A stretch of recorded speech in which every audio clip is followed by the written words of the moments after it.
Next हम लोग पढ़ते हैं मोशन ऑफ सेंटर ऑफ मास के बारे में। तो सेंटर ऑफ मास का जो मोशन है उसमें सेंटर ऑफ मास का डिस्प्लेसमेंट हो सकता है, सेंटर ऑफ मास की वेलोसिटी हो सकती है, या सेंटर ऑफ मास का एक्सेलरेशन हो सकता है।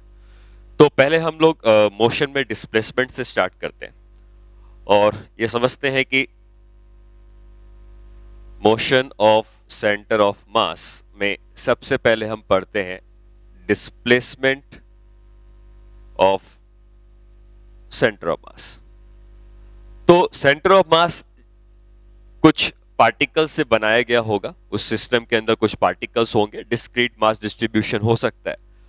और मान लो कि कोई कुछ पार्टिकल्स मूव करते हैं तो सेंटर ऑफ मास का भी मोशन होगा। तो अगर हमसे ये पूछा जाए कि सेंटर ऑफ मास का मोशन कितना हो रहा है, तो आप ये लिखेंगे, मान लो कि कोई सब एक्स डायरेक्शन में चल रहे हैं, या हो सकता है सब वाई डायरेक्शन में चले, या दोनों डायरेक्शन में चले। तो सेंटर ऑफ मास का डिस्प्लेसमेंट जो होगा एक्स डायरेक्शन में, ये सेंटर ऑफ मास का कोऑर्डिनेट नहीं है, ध्यान देना, ये सेंटर ऑफ मास का डिस्प्लेसमेंट है एक्स डायरेक्शन में। ये डिफाइन किया जाएगा, m1 वाले का डिस्प्लेसमेंट x1 है, m2 वाले का डिस्प्लेसमेंट x2 है। इस तरीके से सब ने जो अपने अपने डिस्प्लेसमेंट्स किए डिवाइडेड बाय, अगर हम टोटल मास से डिवाइड कर देंगे तो ये डिस्प्लेसमेंट ऑफ सेंटर ऑफ मास हो जाएगा। ठीक है, तो यहां पे मैंने जो xcm लिखा है ये डिस्प्लेसमेंट ऑफ सेंटर ऑफ मास है। जो मैंने x1 लिखा है ये है डिस्प्लेसमेंट ऑफ m1 वाले मास का। जो x2 है वो डिस्प्लेसमेंट ऑफ m2 वाले मास का। इस तरीके से अगर आपको सारे मासेस के डिस्प्लेसमेंट्स पता है तो सेंटर ऑफ मास का डिस्प्लेसमेंट निकाल सकते हो। बस एक बात का ध्यान रखना है, क्योंकि डिस्प्लेसमेंट एक वेक्टर क्वांटिटी होती है तो आपको डायरेक्शन का ध्यान रखना पड़ेगा। और डायरेक्शन का ध्यान रखने में आप ये समझेंगे कि अगर हम राइट डायरेक्शन पॉजिटिव मानते हैं तो लेफ्ट डायरेक्शन नेगेटिव होगा। इसका मतलब जो भी राइट में चल रहा होगा उसको अगर हम पॉजिटिव मानते हैं तो जो भी लेफ्ट में चल रहा होगा वो हमें नेगेटिव मानना पड़ेगा। ठीक है, सिमिलरली YCM का डिस्प्लेसमेंट हम वैसे ही निकाल सकते हैं कि सेंटर ऑफ मास का डिस्प्लेसमेंट y डायरेक्शन में कितना हुआ। तो यहां पे सिर्फ y के डिस्प्लेसमेंट आ जाएंगे अलग अलग मासेस के, और y डायरेक्शन में डिस्प्लेसमेंट आप निकाल सकते हो। ठीक है, एक क्वेश्चन करते हैं, मान लो उसके ऊपर कि एक यहां पर मास है 2 kg का, यहां पे एक मास है 1 kg का, यहां पे एक मास है मान लो 3 kg का। ठीक है, 2 kg वाला 1 सेंटीमीटर चल गया, 1 kg वाला 3 सेंटीमीटर चल गया, और 3 kg वाला 2 सेंटीमीटर चल गया। ठीक है, और अगर ये ऐसे चलते हैं 3 सेंटीमीटर चल गया, मान लो अगर ये ऐसे डिस्प्लेसमेंट चलते हैं तो हमसे पूछा गया है, क्वेश्चन ये है कि find the displacement of centre of mass. Centre of mass का क्या डिस्प्लेसमेंट होगा? तो आप यहां पे कहेंगे, क्योंकि सबका डिस्प्लेसमेंट आप देख सकते हैं कि x हॉरिजॉन्टल है, मतलब x एक्सिस में हुआ है, तो m1 हो गया 2 और डिस्प्लेसमेंट हो गया 1, तो m1 x1 प्लस m2 हो गया 1 और डिस्प्लेसमेंट इसका नेगेटिव डायरेक्शन में है, लेफ्ट डायरेक्शन आपको नेगेटिव लेना है, तो m2 x2 प्लस m3 हो गया 3 और डिस्प्लेसमेंट इसका पॉजिटिव डायरेक्शन में है, राइट डायरेक्शन तो positive, divide by total mass, तो 2 kg plus 1 kg plus 3 kg। तो यहाँ पे 2 आएगा और यहाँ 9 आएगा, 11 माइनस 3, 11 माइनस 3 हो जाएगा 8 divided by 3 4 5 6 6 is equal to 4/3 centimetre. यह सेंटर ऑफ मास का डिस्प्लेसमेंट हो जाएगा। तो सिंपल है, अगर आपको सारे पार्टिकल के डिस्प्लेसमेंट पता है तो आप सेंटर ऑफ मास का डिस्प्लेसमेंट निकाल सकते हो। ठीक है, हम एक केस कंसीडर करेंगे, एक स्पेशल केस होगा जहां पर 2 मास का सिस्टम होगा। ठीक है, और 2 मास के सिस्टम में अगर हम सेम कॉन्सेप्ट अप्लाई करते हैं, ठीक है, तो हम ये कह सकते हैं कि अच्छा एक बात और समझते हैं कि डिस्प्लेसमेंट ऑफ सेंटर ऑफ मास, मतलब आपने अगर कोई सिस्टम डिफाइन किया है, मान लो ये सिस्टम है, इस सिस्टम के अंदर हो सकता है कई सारे मासेस हो, कोई मास इधर जाए कोई मास इधर जाए, रैंडमली किसी का मोशन किसी भी डायरेक्शन में हो सकता है। हो सकता है कि कोई इधर भी जा रहा हो, कोई इधर भी जा रहा हो, किसी भी डायरेक्शन में हो सकते हैं मोशन। ठीक है, लेकिन अगर इस सिस्टम के ऊपर कोई एक्सटर्नल फोर्स नहीं लग रहा है तो इन सब का जो सेंटर ऑफ मास है उसकी पोजीशन में कोई चेंज नहीं आएगा, या पोजीशन से बेहतर है मैं आपसे ये कहूंगा कि वो जिस स्टेट में है उस स्टेट में कोई चेंज नहीं आएगा। मान लो हमने इन सब का सेंटर ऑफ मास जो निकाला वो यहां पे निकाला, हो सकता है कि वो सेंटर ऑफ मास किसी वेलोसिटी से चल रहा होता, या हो सकता है कि वो सेंटर ऑफ मास रेस्ट में होता। लेकिन अगर एक्सटर्नल फोर्स जीरो है तो सेंटर ऑफ मास अगर रेस्ट में था तो हमेशा ही रेस्ट में रहेगा, या अगर किसी वेलोसिटी से चल रहा था तो उसकी वेलोसिटी कांस्टेंट हो जाएगी, वही वेलोसिटी रहेगी। ये न्यूटन का फर्स्ट लॉ से आप इसको कंपेयर कर सकते हैं। और न्यूटन का फर्स्ट लॉ क्या कहता है कि कोई भी बॉडी अपनी स्टेट को तभी बदलती है, स्टेट ऑफ रेस्ट या स्टेट ऑफ यूनिफॉर्म मोशन को तभी बदलती है जब उस बॉडी के ऊपर कोई एक्सटर्नल अनबैलेंस फोर्स लगता है।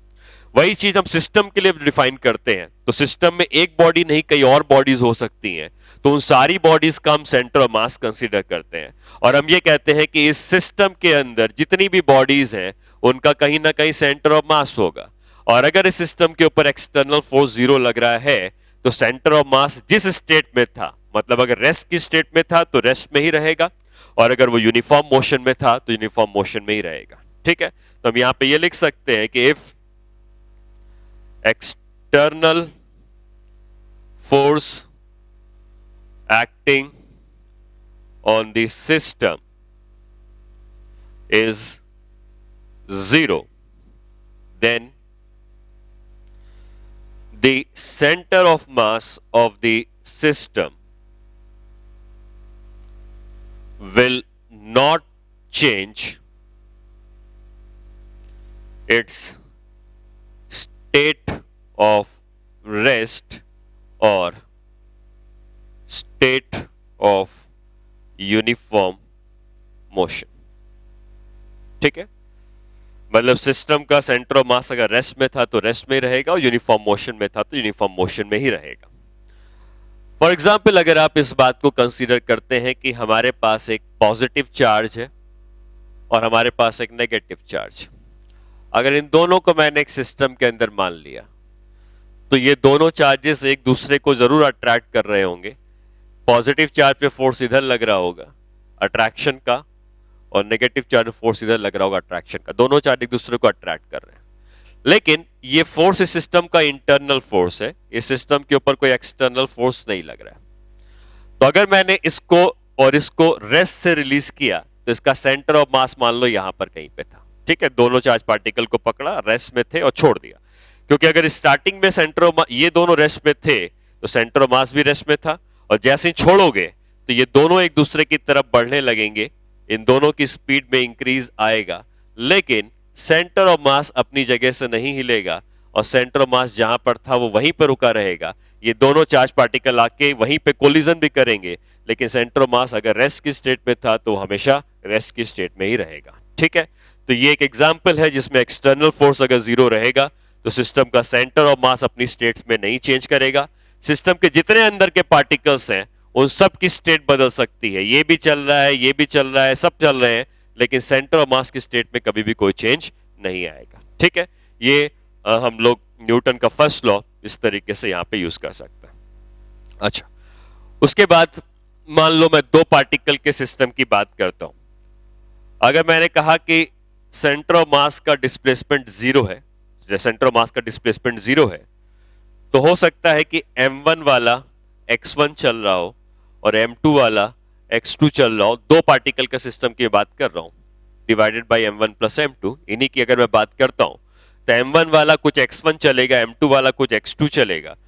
तो हम ये कह सकते हैं कि क्योंकि सेंटर ऑफ मास का डिस्प्लेसमेंट जीरो है, एक्सटर्नल फोर्स जीरो है, तो ये जीरो कर देंगे। इसको जीरो करने से आएगा m1 x1 is equal to minus of m2 x2। इसका मतलब क्या हुआ? इसका मतलब यह हुआ कि अगर हमारे पास दो पार्टिकल का सिस्टम है, m1 का मास इधर है, m2 का मास इधर है, और सिस्टम पे कोई भी एक्सटर्नल फोर्स नहीं लग रहा है, लेकिन ये m1 m2 चलने लगते हैं, तो अगर इनका सेंटर ऑफ मास की पोजीशन कहीं यहां पर है, मान लो यहां पर कहीं है, तो अगर m1 चलेगा तो m2 भी चलेगा। और अगर m1 चलता है मान लो इस तरफ x1, m1 चलता है इस तरफ x1, तो m2 उसके अपोजिट डायरेक्शन में चलेगा। M2 उसके अपोजिट डायरेक्शन में चलेगा, क्योंकि आप देख सकते हैं यहां माइनस का साइन है। तो अगर M1 चलता है x1 इस तरफ, तो M2 चलता है x2 इस तरफ, और इनका जो सेंटर ऑफ मास है ये अगर अपनी पोजीशन को चेंज नहीं करता है तो सेंटर ऑफ मास का डिस्प्लेसमेंट जीरो है। तो आप क्या कह सकते हो कि अगर हम इस बात को ध्यान रखें तो आप सिर्फ ऐसे भी लिख सकते हो स्केलर फॉर्म में, m1 x1 is equal to m2 x2, मतलब अगर सेंटर ऑफ मास का डिस्प्लेसमेंट जीरो है, displacement of centre of mass zero है, तो सेंटर ऑफ मास का डिस्प्लेसमेंट जीरो होने के केस में अगर m1 वाला x1 चलेगा तो m2 वाला x2 चलेगा, लेकिन x1 x2 अपोजिट डायरेक्शन में होंगे, जिससे कि सेंटर ऑफ मास की पोजीशन में कोई चेंज ना आए। ठीक है, तो दो पार्टिकल के सिस्टम के लिए इस रिलेशन को याद रखना है।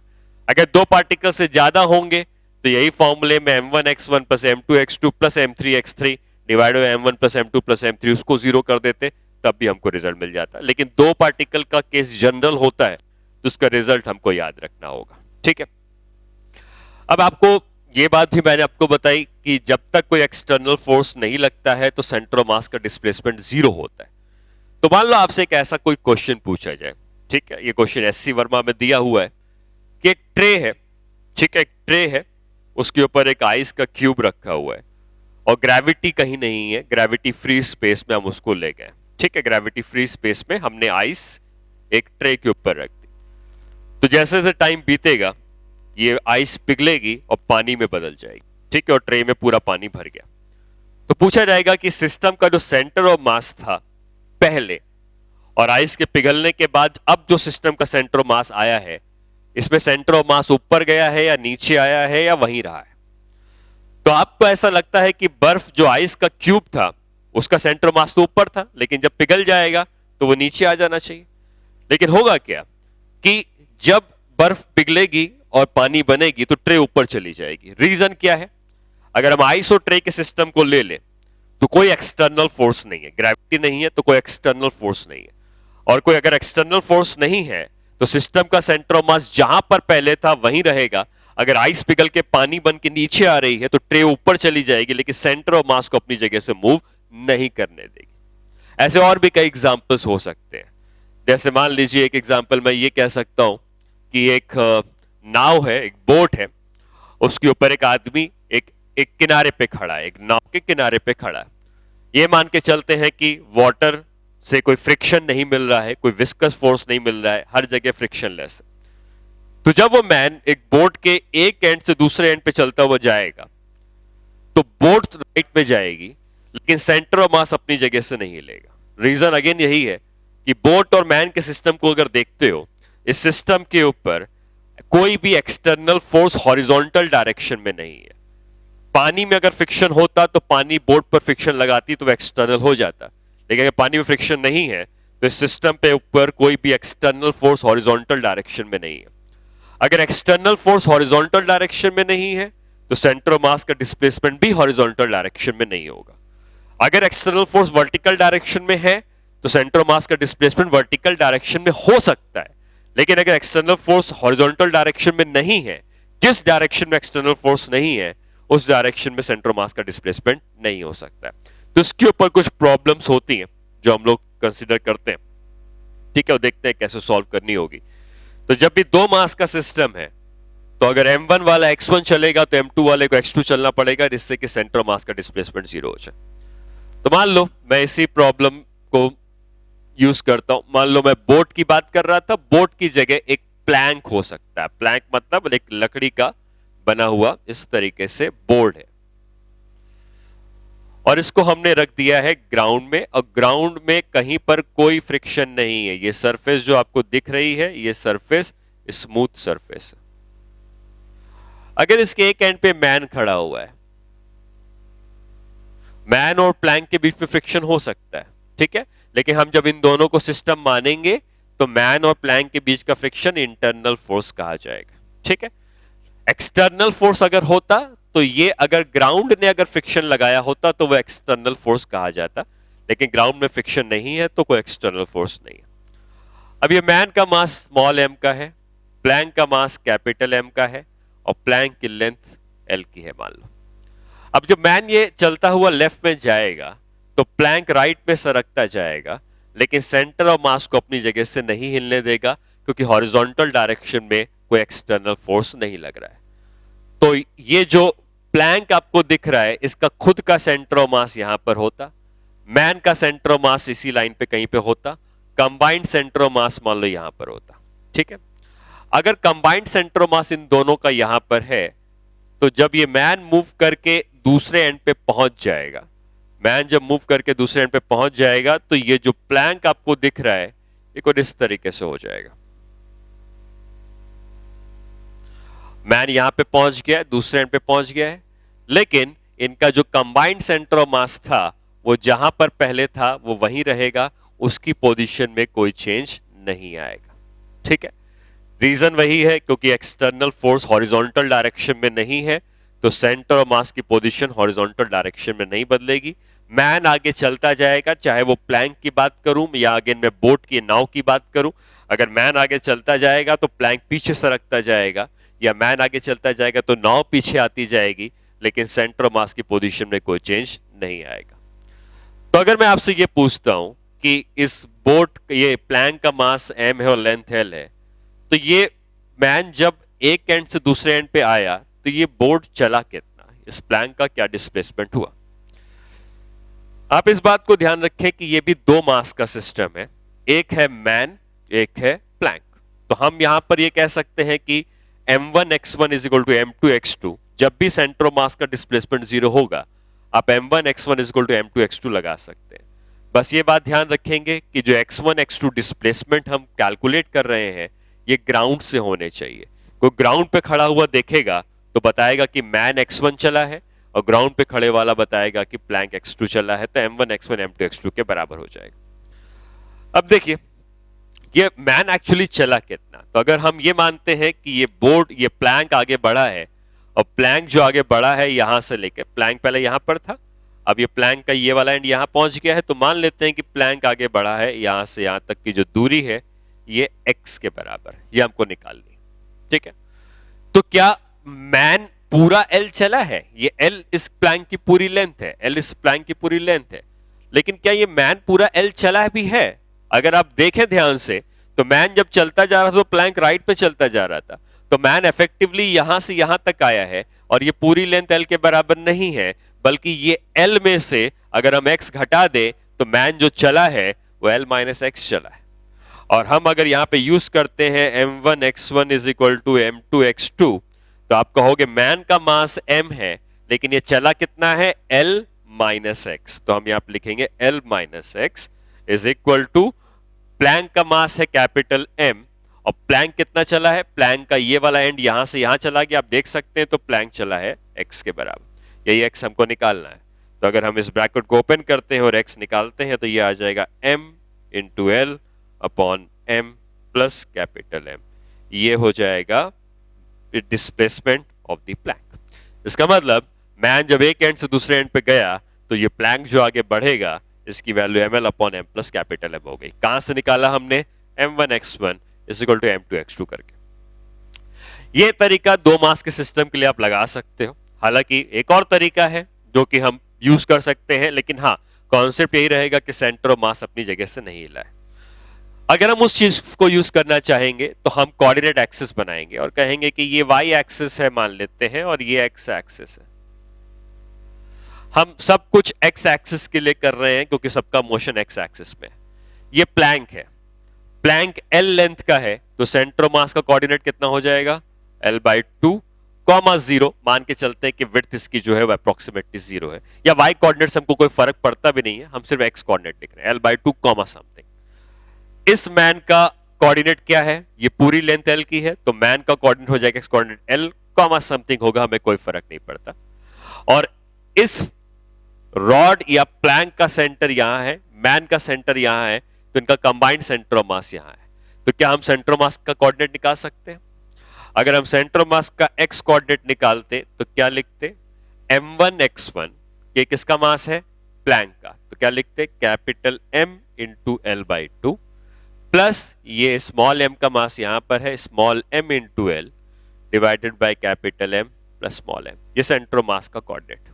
ठीक, अब जब मैन चल के दूसरे एंड पे पहुंच गया तो प्लैंक यहां पहुंच गया, लेकिन कोऑर्डिनेट एक्सिस वही रहेगी, ये वाई एक्सिस रहेगी वही वाली और ये एक्स एक्सिस रहेगी वही वाली। अब अगेन हम दोनों के कोऑर्डिनेट्स लिखेंगे।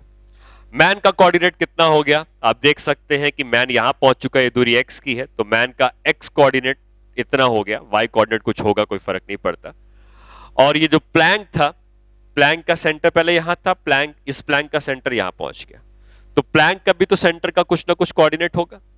अब प्लैंक के सेंटर का कोऑर्डिनेट कितना होगा, हम ये कह सकते हैं प्लैंक यहां से l/2 की दूरी पर उसका सेंटर होता और x और जोड़ देंगे तो इसका पूरा कोऑर्डिनेट आ जाएगा और x कोऑर्डिनेट आ जाएगा l/2 plus x comma something, क्या है हमें कोई फर्क नहीं पड़ता। अब हम ये कहेंगे कि हमें मैन का x कोऑर्डिनेट पता है, हमें प्लैंक का x कोऑर्डिनेट पता है और इनके कंबाइंड सेंटर ऑफ मास का हम x कोऑर्डिनेट निकाल सकते हैं। और अभी जो x कोऑर्डिनेट हम निकालेंगे ये x कोऑर्डिनेट वही होगा जो हम पहले निकालते थे। तो कितना आ जाएगा, ये m का मास x में है तो m into x plus capital M का मास l/2 प्लस एक्स में है तो capital M into l/2 plus x divided by capital M plus small m।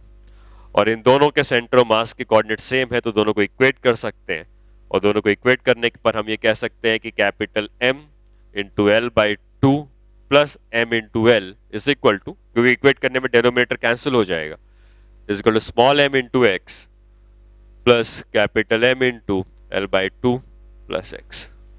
तो ये हो जाए capital M l/2 plus m into l is equal to small m into x plus capital M into l/2 plus capital M into x. m l/2 cancel, यहाँ से x को common ले लेंगे और ये आ जाएगा ml upon m plus capital M is equal to x। और यही रिजल्ट हमने निकाला था यहाँ पर, जिसमें हमने simply m1 x1 is equal to m2 x2 कर दिया। तो आप इस क्वेश्चन को दो तरीके से कर सकते हैं।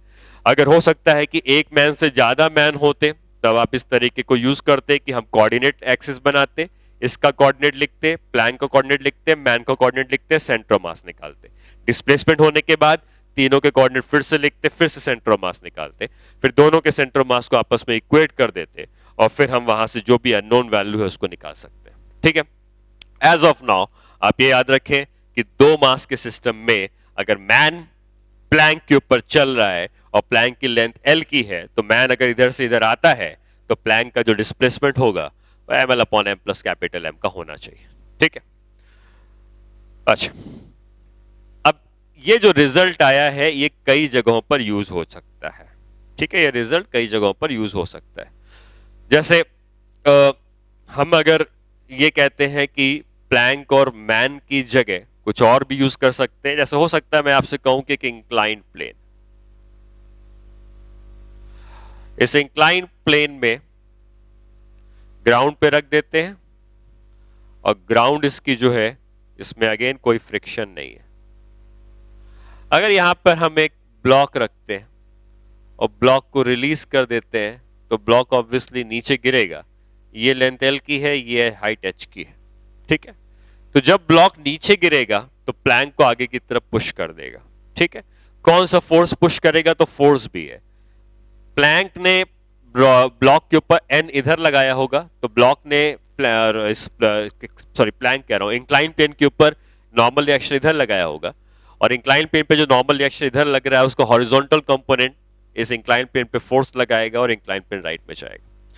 तो अब बात यह आती है कि जब तक ये नीचे आ रहा होगा, जब तक ये नीचे आ रहा होगा तब ये प्लैंक आगे की तरफ से रखता जाएगा और फाइनली अगर आप डायग्राम देखते हैं तो जब तक ये नीचे पहुंचेगा तब तक ये खुद राइट में चला गया होगा और फाइनली अगर आप देखेंगे कि ये ब्लॉक नीचे पहुंच गया है लेकिन उतनी देर में ये जो इंक्लाइन प्लेन है ये खुद राइट में चला गया होगा। तो अब बात आती है कि कितना राइट में गया होगा।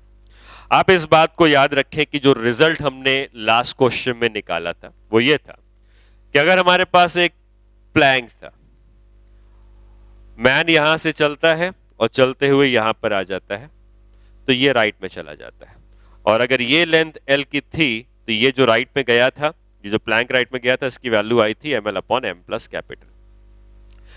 आप अगर इस ब्लॉक को देख रहे हैं तो ब्लॉक नीचे क्या आ रहा है उससे कोई फर्क नहीं पड़ता क्योंकि इस इंक्लाइन प्लेन का डिस्प्लेसमेंट हॉरिजॉन्टल हुआ है और अगर ये इंक्लाइन प्लेन हॉरिजॉन्टल चला है तो आपको ये देखना है कि ब्लॉक कितना हॉरिजॉन्टल चला है। तो अब हॉरिजॉन्टल की जब बात हो रही है तो आप ये समझे कि ये जो प्लैंक हमने लिया, सॉरी इंक्लाइन प्लेन हमने लिया था, इसकी खुद की जो हॉरिजॉन्टल लेंथ थी वो एल के ही बराबर थी। हॉरिजॉन्टल लेंथ एल के बराबर थी, जैसे इस प्लैंक की हॉरिजॉन्टल लेंथ एल के बराबर है। और ये ब्लॉक जो है ये हॉरिजॉन्टली उतना ही एल चलता हुआ दिख रहा है जितना ये मैन यहां पे चल रहा था। हालांकि एल चलता नहीं था क्योंकि ये खुद आगे बढ़ गया था, वैसे ये भी मैन एल नहीं चलता था क्योंकि प्लैंक आगे बढ़ गया था, लेकिन रिजल्ट सिमिलर आएंगे। और रिजल्ट में आप ये कह सकते हो कि अगर ये एम का मास था और ये कैपिटल एम का मास था, तो स्मॉल एम वाला अगर एल लेफ्ट में चलता हुआ दिख रहा है तो ये जो राइट में जाएगा इसकी वैल्यू होगी M L upon M plus capital M. Same result. In fact इस बात से कोई फर्क नहीं पड़ता है कि किस सरफेस में वो चल रहा है। अगर इस तरह की कोई सरफेस है जिसमें हम यहां से एक ब्लॉक है या एक बॉल है जिसका मास m का है, ये बॉल यहां से चलती हुई आती है इसके ऊपर सरफेस में, और अगर ये लेंथ l की है, इसका मास कैपिटल M का है, तो जब तक ये बॉल नीचे आएगी तो हॉरिजॉन्टल अगर l है तो ये चलेगा ml upon m plus capital M। ठीक है, तो हर एक क्वेश्चन जहां पे दो मास का सिस्टम आपको मिलता है, अगर आपको पता है कि स्मॉल m वाला कितना हॉरिजॉन्टल चला है, कितना चल रहा है, कितना चला है, ये देखने के लिए आप पहले इसको रोक दीजिए और ये सोचिए कि अगर ये यहां से यहां आया है तो ये L है तो ml upon m plus capital M चलेगा। ठीक है, जो क्वेश्चन इसके ऊपर जेई में आया था वो कुछ इस तरीके का था।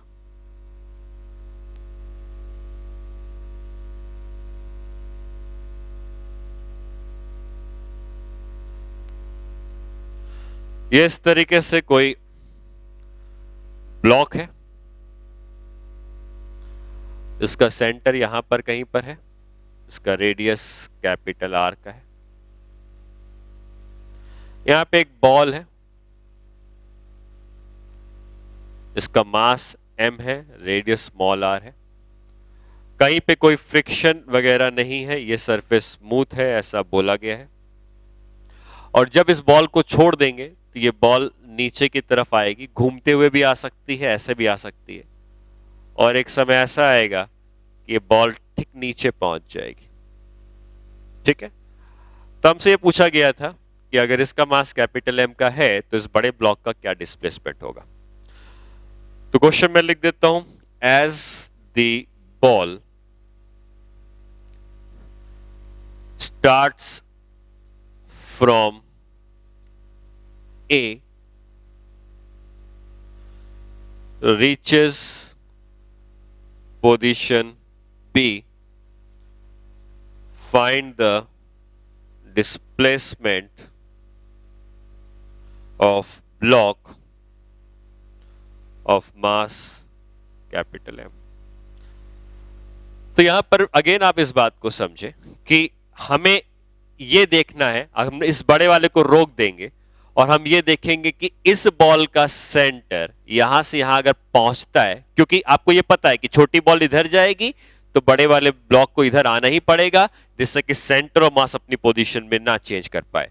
तो ये अगर इधर जाएगा हॉरिजॉन्टल, ये अगर इधर जाएगा हॉरिजॉन्टल तो ये इधर आएगा हॉरिजॉन्टल। और ये हॉरिजॉन्टल कितना चला है, तो हॉरिजॉन्टल अगर हम बात करते हैं कि कितना चला है, तो ये फाइनली यहां पहुंच गया है, इनिशियली यहां है, तो हॉरिजॉन्टल ये इतना चला है। ठीक है, आपको हॉरिजॉन्टल कितना चला है ये देखना है। ये हॉरिजॉन्टल डिस्टेंस कितना होगा, आपको पता है कैपिटल आर इतना है। अगर कैपिटल आर इतना है मतलब ये दूरी जो होती ये कैपिटल आर की होती, यहां से यहां तक की दूरी कैपिटल आर की होती, लेकिन इसका खुद का रेडियस कितना है, स्मॉल आर का, तो ये दूरी कितनी हो जाएगी, capital R minus small r. ठीक है, तो वही चीज जो यहां पर एल के बराबर हम ले रहे थे, वही चीज यहां पे capital R minus small r के बराबर हो जाएगी, जो कि हॉरिजॉन्टल दूरी है। और हम लिखेंगे कि इसका जो डिस्प्लेसमेंट अगर x हुआ है तो x को लिखेंगे m इंटू एल, और l कितना है यहां पे, r minus small r upon small m plus capital m। ठीक है, एक और क्वेश्चन करते हैं इसके ऊपर। आपको ऐसा दिया है कि दो रॉड्स हैं, ये एक रॉड है और एक ये दूसरी रॉड है। ठीक है, यहां से हिंज है, मतलब ये जो रॉड ऊपर वाली दिख रही है ये इसके अबाउट घूम सकती है, ऐसा कुछ है। और दोनों रॉड आइडेंटिकल है, ठीक है, मतलब जितनी लेंथ इसकी है उतनी लेंथ इसकी है, दोनों सेम लेंथ के, दोनों का सेम मास भी है। और ये रखा गया है एक स्मूथ सरफेस के ऊपर, ये सरफेस स्मूथ। अब ये जो ऊपर वाली रॉड है ये इस हिंज के अबाउट, ये जो हिंज यहां पे किया गया है इस हिंज के अबाउट घूमेगी और इसके ऊपर गिर जाएगी। और अगर ये रॉड इसके ऊपर गिर जाती है तो ये पूरा सिस्टम आगे की तरफ बढ़ जाएगा, ठीक है। तो क्वेश्चन ये है, एज द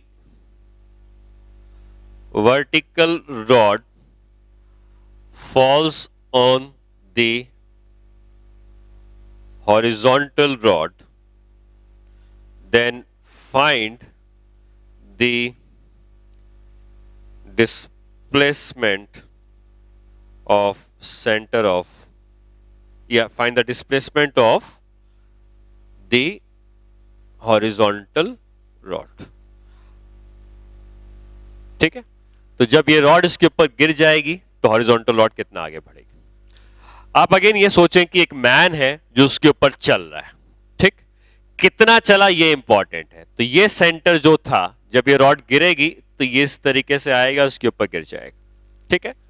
तो आपको ये देखना है कि कितना हॉरिजॉन्टल चला, कितना हॉरिजॉन्टल चलने के देखने के लिए इसको रोक देंगे और जब ये नीचे गिरता तो हॉरिजॉन्टल ये कितना चल जाता, यहां से यहां तक की हॉरिजॉन्टल दूरी कितनी आ जाती, L/2 की आ जाती, क्योंकि L की लेंथ इसकी पूरी है। और अगर ऐसा है तो अब हम ये कहते कि जब ये इसके ऊपर गिरता तो ये सब आगे बढ़ जाते, और ये कितना आगे बढ़ जाता, m का मास चला है, कितना चला है, L/2 divided by m plus capital M। Capital M भी यहां पर m है, स्मॉल m भी यहां पर m है, तो ये आ जाएगा L/4। तो ये आगे की तरफ जो बढ़ता हॉरिजॉन्टल रॉड ये L/4 का हो जाता, ठीक है। तो ये जो हमने सीखा है ये दो मास के सिस्टम के लिए है। ml upon m plus capital M हमेशा यूज कर सकते हैं जब भी दो मास का सिस्टम आता है, ठीक है। और इस तरीके से हम डिस्प्लेसमेंट ऑफ सेंटर ऑफ मास की प्रॉब्लम कर सकते हैं। नेक्स्ट क्लास में हम लोग जो है अभी आज हम लोग ने डिस्प्लेसमेंट के बारे में सीखा है। नेक्स्ट क्लास में हम लोग वेलोसिटी ऑफ सेंटर ऑफ मास के बारे में सीखेंगे कि सेंटर ऑफ मास की वेलोसिटी कैसे निकालते हैं, सेंटर ऑफ मास का एक्सेलरेशन कैसे निकालते हैं, और फिर वेलोसिटी और एक्सेलरेशन निकालने के बाद हम ये सीखेंगे कि अगर एक्सटर्नल फोर्स अगर फिर भी जीरो हो रहा है तो ऑब्वियसली एक्सेलरेशन तो नहीं होगा, लेकिन अगर एक्सटर्नल फोर्स जीरो है तो सेंटर ऑफ मास अगर रेस्ट में था तो रेस्ट में ही रहता, लेकिन अगर सेंटर ऑफ मास किसी वेलोसिटी से चल रहा होता तो उसी वेलोसिटी से चलता जाता, तो वहां से आता है कंजर्वेशन ऑफ लीनियर मोमेंटम। तो कंजर्वेशन ऑफ लीनियर मोमेंटम कब कंजर्व करवाना है, कैसे कंजर्व करवाना है, ये सारा पार्ट हम लोग सीखेंगे जब हम मोशन ऑफ सेंटर ऑफ मास में सेंटर ऑफ मास की वेलोसिटी के बारे में पढ़ेंगे, ठीक है।